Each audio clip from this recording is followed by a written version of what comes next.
Hello everyone, my name is Dan and I will be your Design Journey art class expert for drawing in perspective.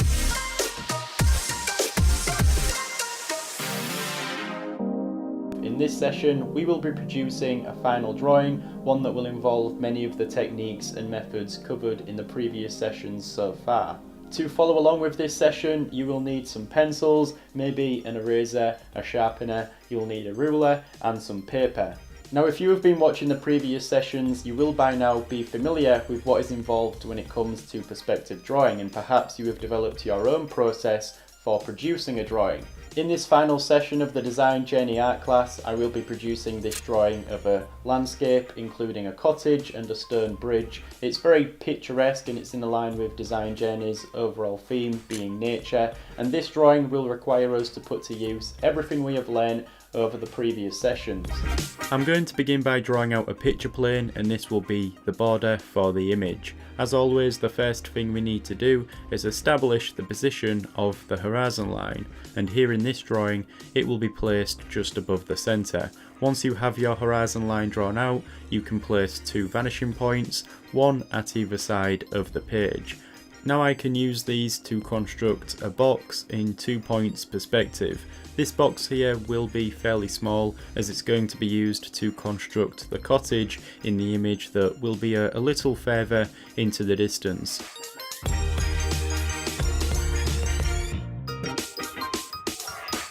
Now that we have that box drawn out, I am going to draw another box, except this one isn't going to be drawn using these two vanishing points, and that at first might be confusing, but let me explain. Here I begin to construct a box below here for the bridge that is on a different angle, which means the position of its vanishing points move. Now you can draw boxes on various angles like this, as long as your vanishing points for the box share the same horizon line as everything else you have drawn. Remember that the horizon line is our eye level, and so that remains constant, but the vanishing points move with the angle of the box being drawn. So you can see for this box in the lower corner, the left vanishing point is on the page, but the right vanishing point is far off the page, but both of these are placed on the horizon line still. This box is constructed the same way as we construct any other box, it's just on a different angle to that first box I had drawn. Now I will draw another box to the left, but this one will be drawn using those two vanishing points at the edge of the page, meaning it's on the same angle as the first box we had drawn. So here I now have 3 boxes drawn out.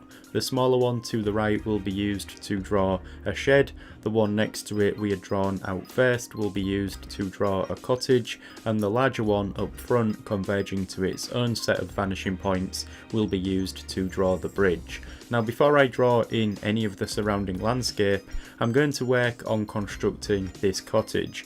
I'll firstly add a pitched roof on it, and by now you should be familiar with how to do this. Just divide up either side and extend some lines from the centre, which are joined up to form the top edge for the pitched roof, and you can then add some triangles at either side.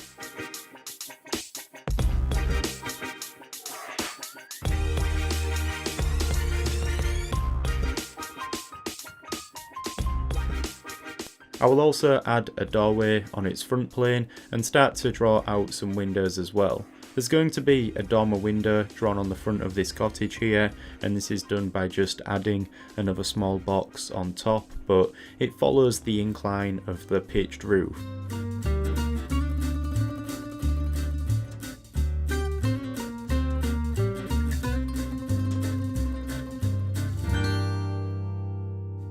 I can also add a chimney, which again would be a small box drawn in perspective. Then I divide up the front plane of this cottage to help me position these two windows at either side. I will do the same for the side plane as well and draw a window there.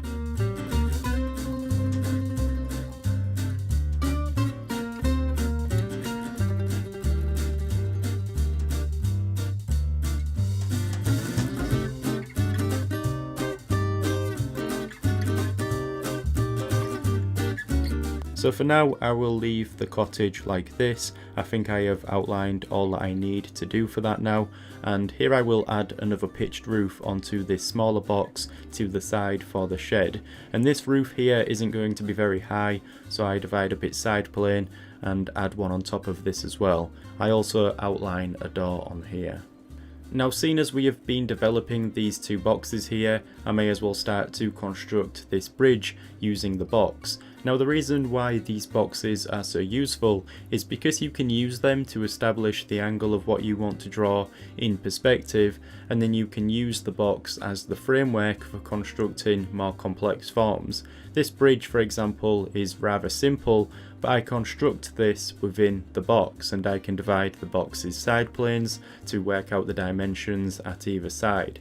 Here I add a nice arc to the bridge, and I will leave it like that for the time being.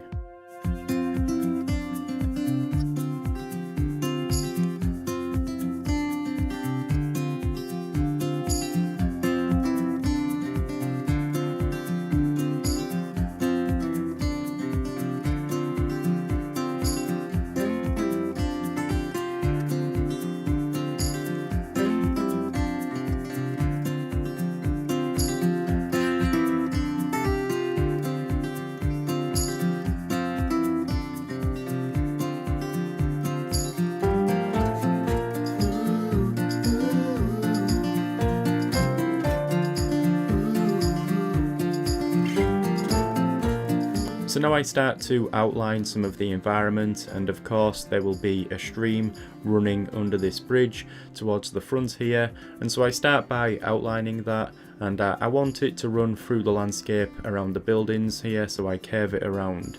At this point I'm still considering how to draw this out, so I leave it as a light outline at this stage, but seeing as I am certain the cottage and the other structures are going to be placed here, I will now take the 2B pencil and begin to outline them more clearly. Here I start to develop this cottage, adding some details to the windows and the doors. I also outline these, seeing as I am happy with how they appear now. I want a path leading from the bridge to the house which curves around with the landscape as well, so here I adjusted that until I was happy with it, and at this point I start to render the drawing. As for the surrounding landscape, I'm going to draw that out once the rest of the image has been developed. So here I'm starting with the cottage, and I shade in its roof and walls. Here I add some foliage around the base of the cottage, and I draw this out by producing small circular motions with the pencil, and this is something I will be doing a lot for this drawing. There's going to be a lot of trees and bushes all around here, and so I work my way along the side of the drawing where I draw out a wall next to the shed. I'm going to be drawing a tree here as well, and the same techniques still apply. How you control your pencil and how much pressure you apply will give you varying results. I continue to draw out all of these trees, and I do this around the back of the cottage over to the right hand side of the image.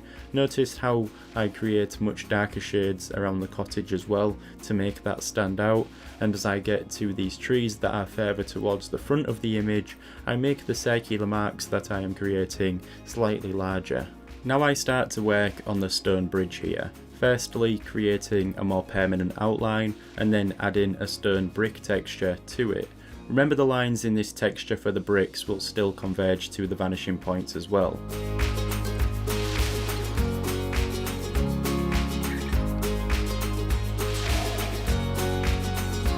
Now towards the front of the image here, I want this path from the bridge to come forward, and along its side there will be a row of bushes. I shade in this path, and then I start to draw out these bushes, which again involves me creating circular motions with the pencil. I also make these bushes a little darker as they meet the path, just to give them a clear separation, but don't worry too much about that because, as usual, later we will be using a softer pencil to darken the drawing. You should be familiar with that process now and how I tend to approach these example drawings throughout these sessions. For now, I am slowly building up this landscape, and to the left of the image I draw out some more land covered in foliage along with a tree that is to the side of the picture plane.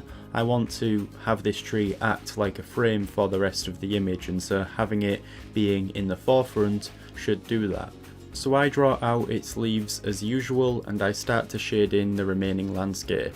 I also shade in the shed as I do this, along with the tree trunk to the left here, for which I create a texture similar to that which I demonstrated in the previous session. These vertical lines form the bark of the tree and then I shade over them. At this point all of the landscape has been drawn out and I apply a light consistent shade over this water. Now it's time to put that 2B pencil aside and take the darker 4B pencil or 6B pencil. It really doesn't matter, you just want to be able to have a softer pencil you can use here to work over this. Currently this image looks rather flat as everything is at the same shade, but that will soon be corrected as I start to work into what I have previously drawn here, adding some contrast and detail to the image. I begin by adding some additional detail to these trees in the distance here, around the cottage, and I shade in the shed as well. I do add a subtle texture to that, drawing out some vertical lines on its walls and roof to resemble wooden planks. After working into the trees, I start to go over some parts of the cottage and the bridge. Again, at this stage everything has been drawn out and it's more so a case of working over it all, adding some darker values and making the image more impactful, adding some contrast to everything. There will be a shadow under this bridge on top of the water, and so I am sure to add that in, along with darkening the water in general as well. As I do this, I create some horizontal lines that resemble ripples in the water, but I also leave some of the lighter shade visible underneath. Here I continue to spend a lot of time adding some darker sections to the surrounding trees, and at this stage you want to make any last minute adjustments and review the image as a whole. You can take your time to work into it as much as you like until you have a drawing you are happy with. Here is the final image of this landscape drawn in 2 points perspective. So there we go, that is the last and final drawing to conclude this design journey art class. I hope you enjoyed this one, and if you have produced any artwork yourself over these sessions, then be sure to share it on Instagram using the hashtag #MyDesignJourney and tag me as well at DanBearshaw so that I can see what you have been creating. We have produced a lot of drawings throughout these sessions and hopefully you have learned a lot. We covered perspective drawing and also some realistic drawing, and these are two aspects involved in the subject of drawing that I like to specialise in, so I hope you have enjoyed it as much as I have enjoyed creating these. I am happy to have been part of your design journey, and remember that there is no better time to start drawing than right now. With all that being said, thank you for watching and joining me in this session.